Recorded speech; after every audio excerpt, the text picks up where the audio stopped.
Bismillahirrahmanirrahim. Assalamualaikum warahmatullahi wabarakatuh. Apa kabar teman-teman? Semoga bahagia dan semangat selalu. Berjumpa kembali dalam mata kuliah Pancasila dengan tema baru yakni dinamika dan tantangan Pancasila. Sebagaimana diketahui, Pancasila sebagai ideologi negara, sebagai dasar negara, dan juga sebagai filsafat negara ini dalam pelaksanaannya menghadapi beragam tantangan dan juga dinamika. Dinamika ini diawali dari pada awal kemerdekaan. Nah, di sini kita langsung masuk saja. Dinamika Pancasila di awal kemerdekaan ini sudah pernah kita bahas ya. Dinamika di sini dapat dimaknai sebagai pergerakan, kemudian juga perubahan semangat ya. Jadi adanya pergerakan Pancasila dari awal kemerdekaan hingga era reformasi. Pergerakannya ini dalam aspek apa? Dalam aspek kedudukannya ya.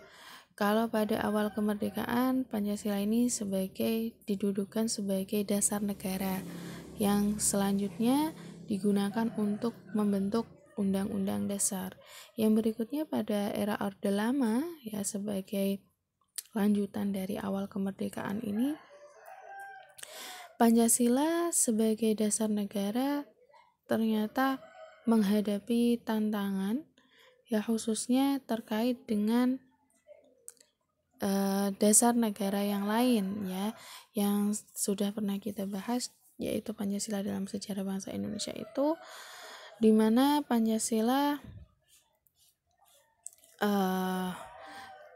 belum didudukan secara pasti sebagai dasar negara ya, khususnya dalam memimpin negara, karena pada masa itu digunakan sistem pemerintahan yang lain ya, yang barangkali belum sesuai dengan nilai-nilai Pancasila, yakni diantaranya ada sistem liberal, kemudian juga demokrasi terpimpin, sehingga lahirlah kemudian demokrasi Pancasila itu sendiri.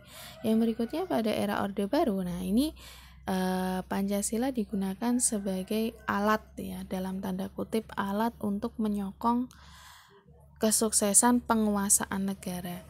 Jadi masyarakat didoktrin sedemikian rupa menggunakan nilai-nilai Pancasila sehingga nantinya mereka akan taat dan patuh terhadap pemerintah ya, sehingga semua aspek itu dibatasi ya, semua aspek entah itu penyampaian pendapat ya, kemudian juga kebebasan dalam berekspresi, itu semua dibatasi pada masa itu ya, karena dianggap ketika melakukan hal yang demikian itu tidak sesuai dengan nilai-nilai Pancasila ya. Intinya pada masa Orde Baru ini lebih stuck karena Pancasila digunakan sebagai alat untuk pemerolehan kekuasaan.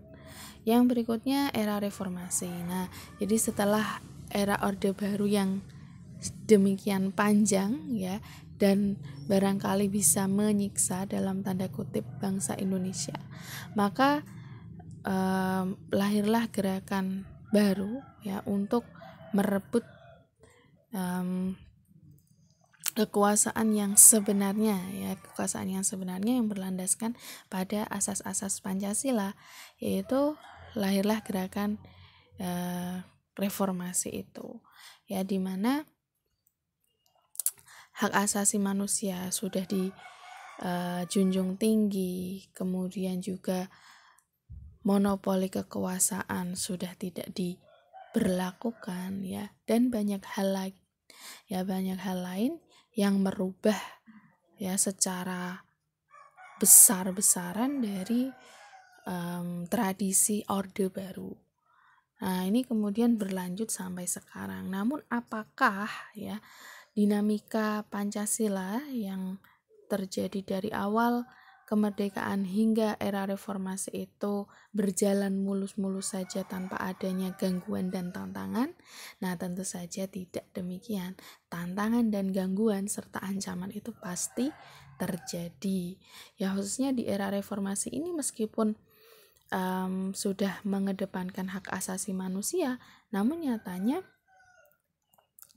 banyak juga yang menyalahgunakan hak asasi manusia tersebut. Ya, maka di sini menjadi tantangan tersendiri bagi Pancasila sebagai ideologi, sebagai dasar negara, dan sebagai filsafat negara. Oke, berikutnya, nah ini saya mengutip dari perkataan presiden pertama kita, yakni Insinyur Soekarno ya, bahwasanya perjuanganku lebih mudah karena mengusir penjajah, perjuanganmu akan lebih sulit karena melawan bangsamu sendiri. Nah, ini sangat mendalam sekali ya pesan yang disampaikan, bahwasanya pada masa itu Soekarno menganggap bahwasanya beliau ya dan para pahlawan nasional lain yang melawan penjajah itu dianggap jauh lebih mudah ya, sementara yang paling susah sebenarnya adalah ketika melawan bangsamu sendiri atau bangsa Indonesia ini sendiri ya. Maka kemudian ya, manakah yang lebih menantang bagi Pancasila? Apakah tantangan internal atau tantangan eksternal? Jika kita mengutip dari perkataan Soekarno tadi, untuk penjajah itu adalah dari segi tantangan eksternal ya, sementara untuk internal, nah ini nanti yang jauh lebih dikatakan oleh Insinyur Soekarno jauh lebih sulit ya, karena melawan bangsa sendiri, di mana bangsa sendiri ini sudah jauh dari nilai-nilai Pancasila. Nah, untuk melawan bangsa luar kan kita bisa memperkuat sistem pertahanan ya, pertahanan ideologi, pertahanan keamanan. Sementara untuk melawan bangsa kita sendiri inilah yang jauh lebih susah ya, dengan luasnya Indonesia, dengan beragamnya suku bangsa, dengan banyaknya jumlah penduduk. Nah, ini menjadi tantangan tersendiri bagi Pancasila. Maka di sini tantangan Pancasila itu dikelompokkan ke dalam 5 aspek. Yang pertama ideologi, yang kedua adalah politik, yang ketiga ekonomi, yang keempat sosial budaya, dan yang terakhir adalah pertahanan keamanan. Nah, di sini ada tantangan dalam aspek ideologi. Nah, tantangan dalam aspek ideologi ini contohnya, nah di situ saya sertakan indikatornya ya. Teman-teman bisa menyimak indikator dari tantangan dalam aspek ideologi. Di sini saya sampaikan contoh ancamannya. Contoh ancamannya adalah munculnya gerakan Aceh Merdeka. Nah, ini berkaitan juga dengan yang kedua ya, membentuk negara Islam. Jadi gerakan Aceh Merdeka ini sebagai suatu gerakan separatis ya, untuk memisahkan diri dari bangsa Indonesia karena dianggap dasar negara yang digunakan di Indonesia ini tidak sesuai dengan nilai-nilai keislaman. Nah, di sini kemudian muncul gerakan Aceh Merdeka ya, yang berusaha melawan dan ingin melepaskan diri dari Indonesia. Nah, yang untuk gerakan Aceh Merdeka itu sendiri sekarang sudah meredup ya, sudah selesai, konfliknya sudah padam.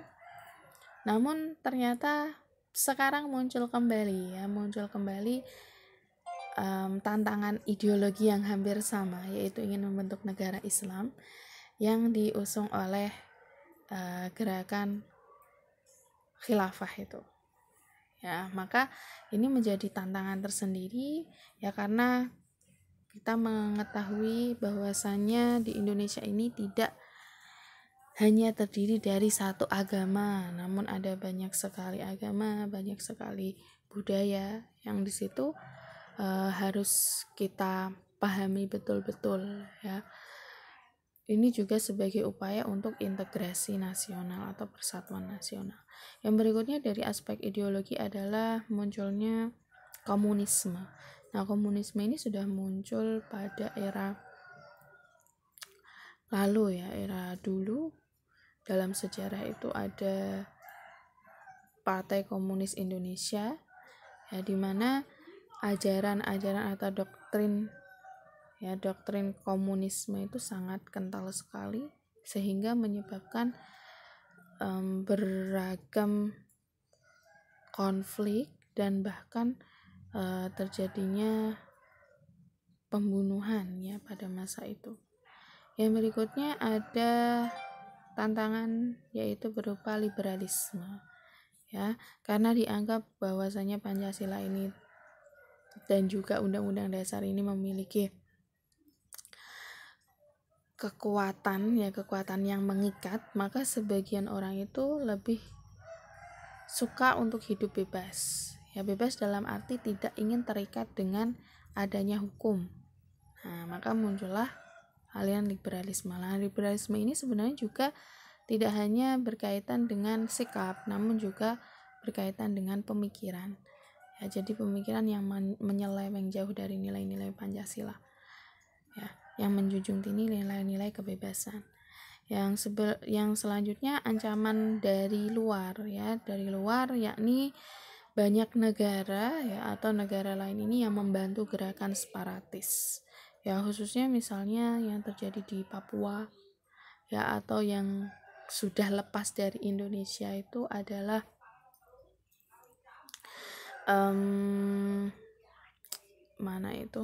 Timur ya. Timur itu kan sudah melepaskan diri dari Indonesia.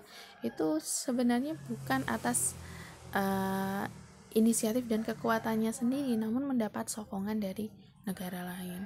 Nah, adapun solusinya dapat dilakukan dengan memahami Pancasila, kemudian mensosialisasikan wawasan kebangsaan. Ya, intinya adalah lebih mengedepankan pada penanaman dan juga pengamalan nilai-nilai Pancasila. Yang selanjutnya adalah tantangan dari aspek politik. Nah, tantangan dari aspek politik ancamannya apa? Yakni penyalahgunaan kekuasaan dengan melaksanakan KKN atau korupsi, kolusi, dan nepotisme. Nah, ini sudah tidak asing lagi ya bagi teman-teman. Di berita-berita ya, di TV yang tersebar di TV, di internet itu banyak sekali menayangkan tentang penyalahgunaan kekuasaan ini, khususnya adalah dalam aspek korupsi ya, yang akhir-akhir ini sudah kita lihat ya, yang belakangan ini itu muncul.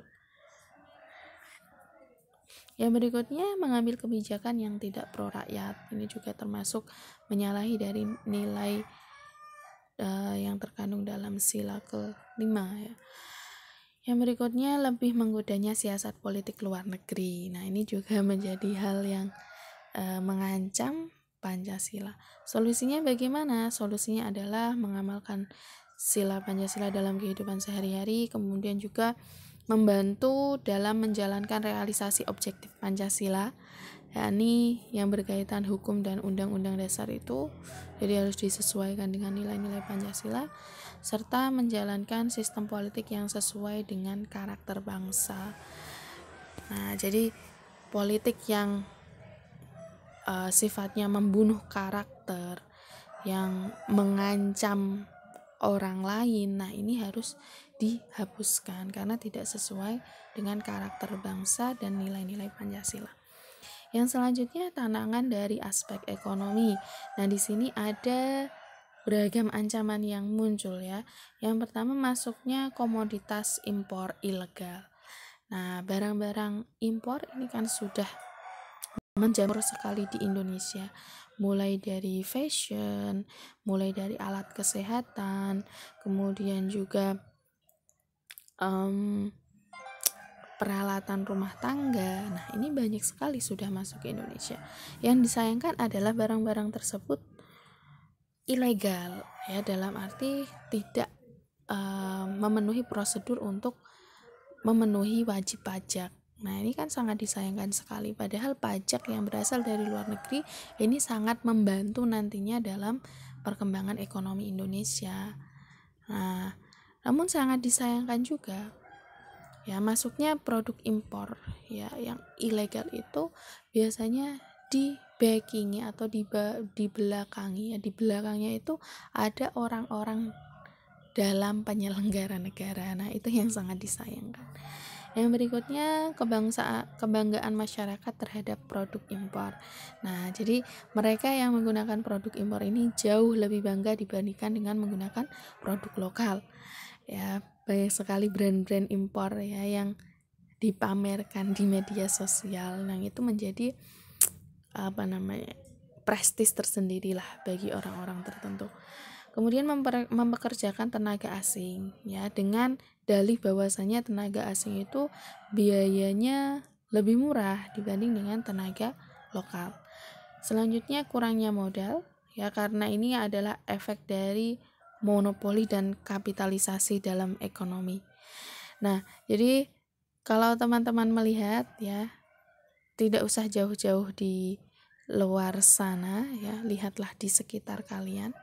Monopoli dan kapitalisasi ekonomi ini sudah merambah di pedesaan-pedesaan ya, khususnya dengan munculnya retail ya, retail ya, tidak usah disebut nama. Retail toko-toko itu toko-toko besar yang menawarkan harga yang lebih murah, menawarkan fasilitas yang lebih nyaman ya, dengan AC, kemudian juga dengan cara pick and pay ya, jadi mengambil langsung membayar, tidak usah menanya-nanya lagi. Nah, ini sudah merambah bahkan dalam satu kecamatan atau satu desa itu bisa dijumpai banyak sekali retail yang semacam ini. Nah, ini juga sebenarnya dapat mengganggu perkembangan perekonomian ya, karena nantinya hanya menguntungkan beberapa pihak saja, sementara mereka yang tidak memiliki modal akan kalah dalam persaingan. Nah, ini kan kasihan sekali. Maka solusi yang ditawarkan adalah memperluas lapangan pekerjaan dan memprioritaskan bangsa sendiri. Ini yang paling penting, sehingga bangsa sendiri ini kemudian lebih suka untuk kerja di dalam negeri daripada di luar negeri, karena di luar negeri juga bukan berarti bebas dari isu-isu keamanan. Yang berikutnya, investasi diprioritaskan untuk penggerak ekonomi mikro. Nah, ini juga penting.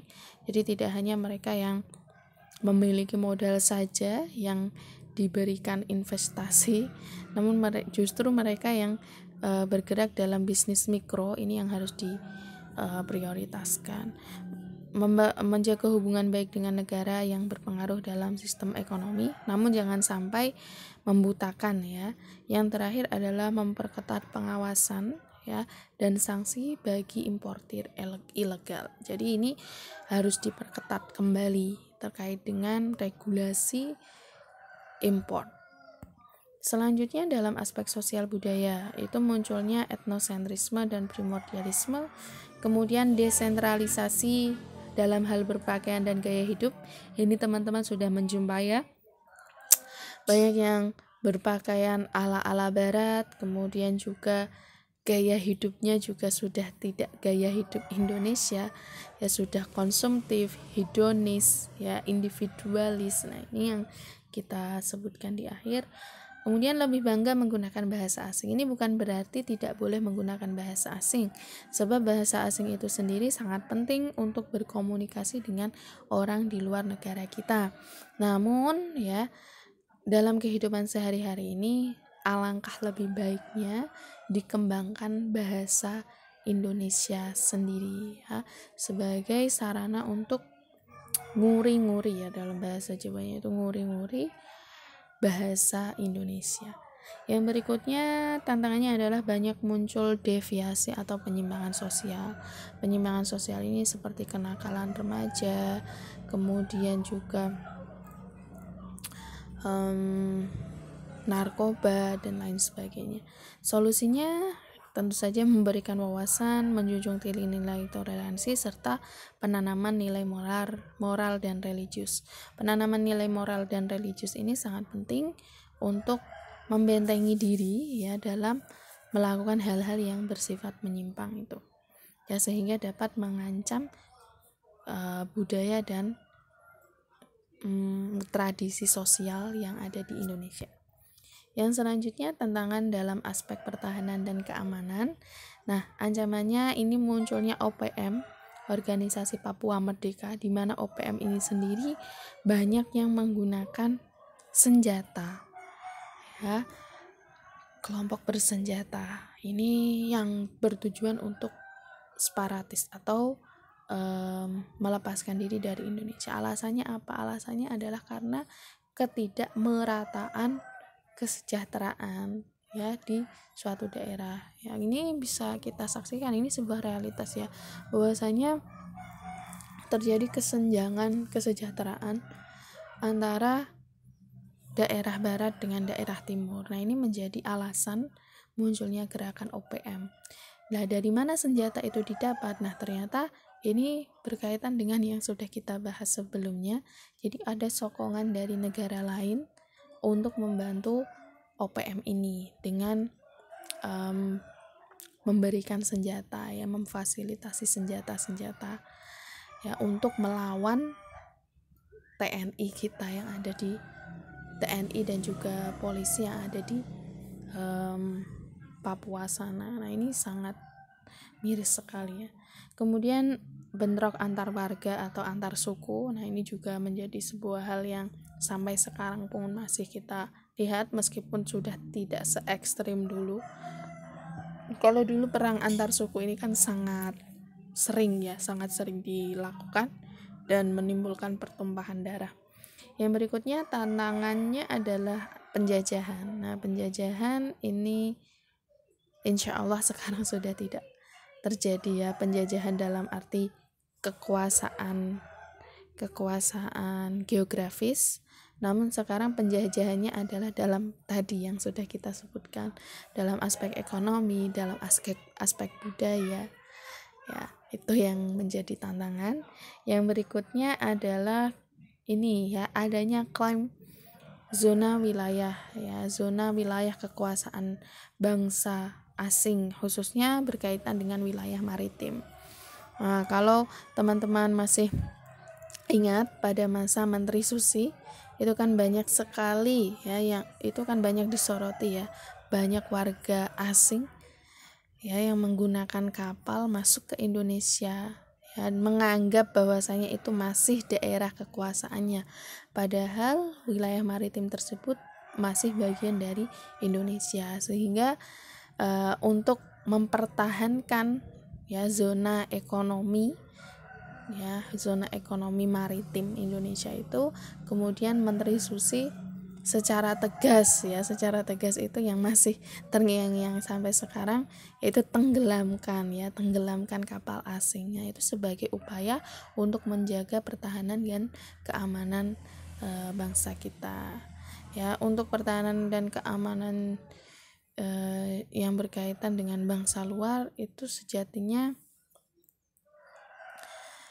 ketika bangsa Indonesia ini sendiri bisa lebih solid, itu akan lebih mudah ya untuk melawan bangsa luar. Namun jika perpecahan, nah maka ini bisa menjadi